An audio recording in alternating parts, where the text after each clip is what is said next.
Golden rule of double accounting system, या फिर इसको ट्रेडिशनल रूल भी बोलते हैं, पहले से चलते आया है, या ब्रिटिश रूल भी इसको बोलते हैं। इसके अकॉर्डिंग अकाउंट्स को 3 पार्ट में बांटते हैं, personal, real, nominal. Personal account में क्या समझाया था पहले आपको? पर्सनल अकाउंट में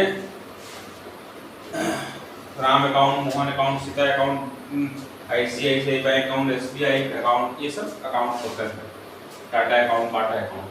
तो पर्सन का क्या काम होगा? रिसीव करना, कोई सामान रिसीव करेगा, कोई सामान बेचेगा, पैसा किसी से रिसीव करेगा, यही ना मॉनेटरी सिस्टम में हम लोग पढ़ेंगे। डेबिट द रिसीवर, पाने वाले को हम लोग डेबिट करेंगे, पाने वाले को डेबिट करेंगे, और क्रेडिट द गिवर, देने वाले को क्रेडिट। जो रिसीव करेगा, पैसा रिसीव करेगा, सामान को रिसीव करेगा, उसको डेबिट करेंगे, और जो देगा उसको हम लोग क्रेडिट करेंगे। रियल अकाउंट का क्या होगा भाई?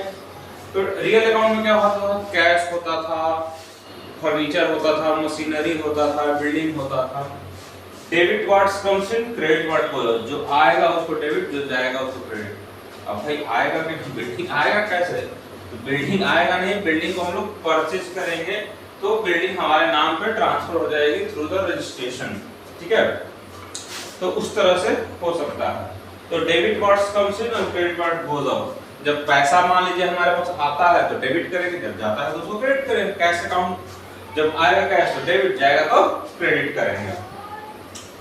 All expenses and losses are debited, all income and gains are credited. Nominal account में क्या पढ़ा है पहले हम आपको कि जितना भी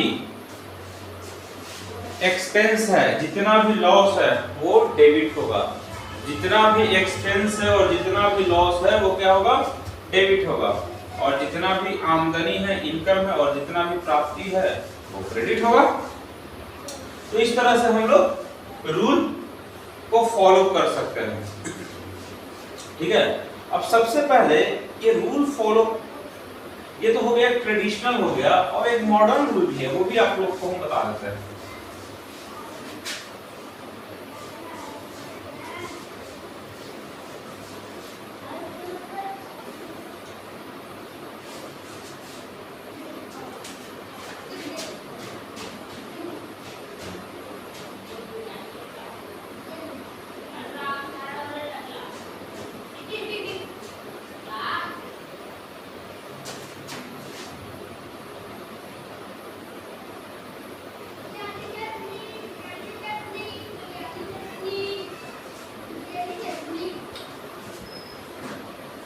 modern rule of double accounting system, इसमें अकाउंट्स को हम लोग 5 पार्ट में बांटते हैं। एसेट्स, दूसरा लायबिलिटीज, तीसरा कैपिटल, चौथा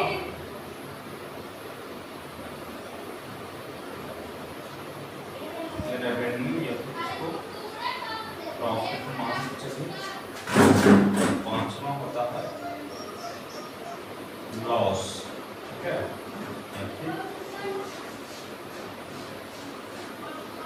एक्सपेंसेस, ठीक है?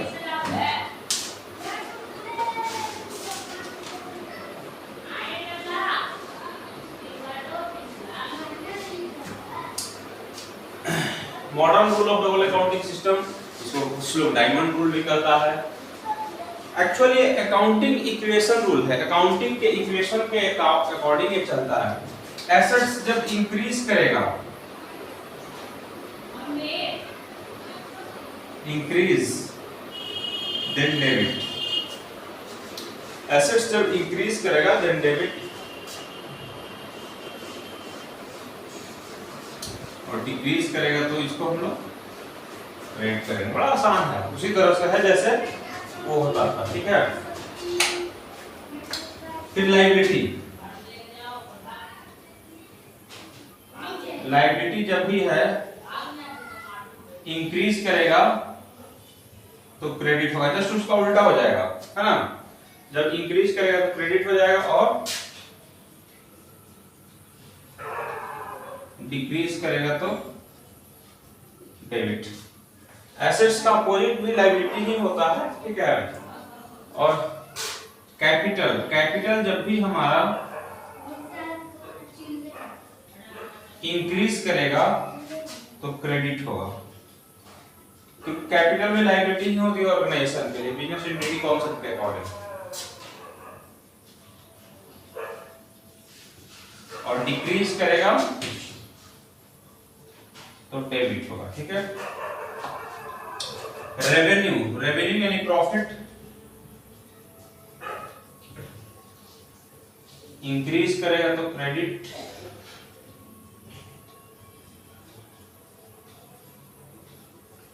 डिक्रीज करेगा तो डेबिट।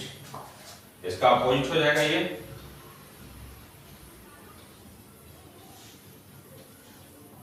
एक्सपेंस जब इंक्रीज करेगा तो डेबिट और